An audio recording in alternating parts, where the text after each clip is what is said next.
Hello friends, welcome back. It is May 30th and the garden is looking so beautiful. We've been having a lot of rains in the garden and everything has just popped very recently, and there is so much in the garden that I want to show you today. I am only going to be showing you the front garden today because I am running out of daylight. So let me show you what's going on in the front lawn. I just recently put in this beautiful trellis for my tomatoes and I want to show it to you.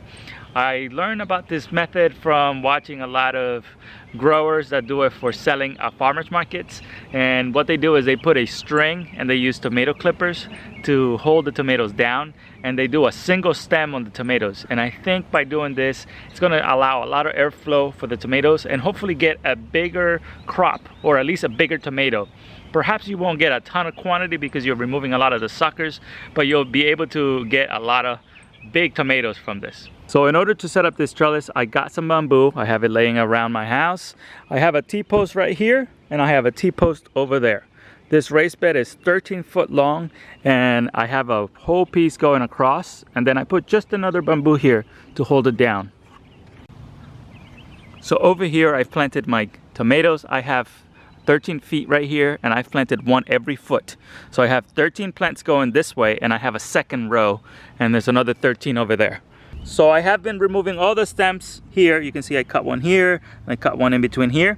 And what I've done is I have this string and it is attached to this little, I think this is called a landscape fabric staple, and I have it dug into the ground so it's tugged.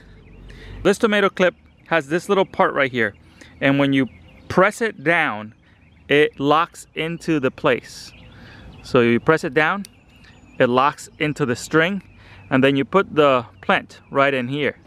So I'm always trying to make my job easier in the garden, and I've seen this tomato clips used in Europe quite a bit.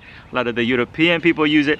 So what you do is you put the string right here and then you kind of press it a little bit, and then you bring your tomato plant into this loop and then it holds it in place. And now the plant will grow up the string and you can grow really tall. This thing is about 10 foot tall, just about. So at the very top of this trellis, I've left about 12 inches of string so that I can untie the string and pull it down. That way when the plant grows to its maximum height, you can get another foot or so of planting space basically, just by lowering the string. How cool is that? So I hope that by doing this little method here, it's going to allow me to grow even more food this year. And it wasn't that expensive to get this going. The clips were like $13 on Amazon, and the string you can buy anywhere. I am using a hemp rope because I want it to be biodegradable. I hate using plastic in the garden because I hate the plastic that falls and breaks down eventually, and then I find it in the garden beds. So whenever I can, I like to use just canvas or anything, jute I believe it's called. So it's made out of hemp. And this right here has been the talk of town. This year I'm getting a lot of artichokes forming, and people, I walk into the yard here and people are standing in the street and staring at the artichokes. Check out how beautiful they look right now. So many artichokes. And my flower gardens here at the front are coming in. Last year I started this dahlias from seeds, my friends, and they're coming back right now. I have this bachelor buttons here. They're so happy right now. And check out this Russian comfrey. It is so huge and I've been chopping it down and adding it into my raised beds so they provide a little bit of mulch. I also have this beautiful butterfly milkweed and it's so nice. And my wife has planted a bunch of zinnias and other plants here, so very soon this is going to be full of flowers. The rest of the garden looks quite well right now. There's a lot of weeds in the paths. I've been trying to weed them out, but it's just a lot of work. I have been using this fabric to keep the weeds down quite a bit. So I think what I need to do next is add fabric here, and then just add wood chips on top of that to keep the weeds down a little bit, because it's kind of crazy. My wife has started these ranunculus. I believe that's what they're called. Check out how beautiful those are. And she has another one over here, different colors, all sorts of different colors. And check out the pomegranate tree. The pomegranate tree is just full of flowers. I showed them to you on the last video, but check out how many flowers there are here. Way too many to count. I'm so excited about this. I'm hopeful that at least one of them will get pollinated. I've seen a few already falling off. So here they are falling off. So hopefully they get pollinated and they stay on the tree. I need at least one of them.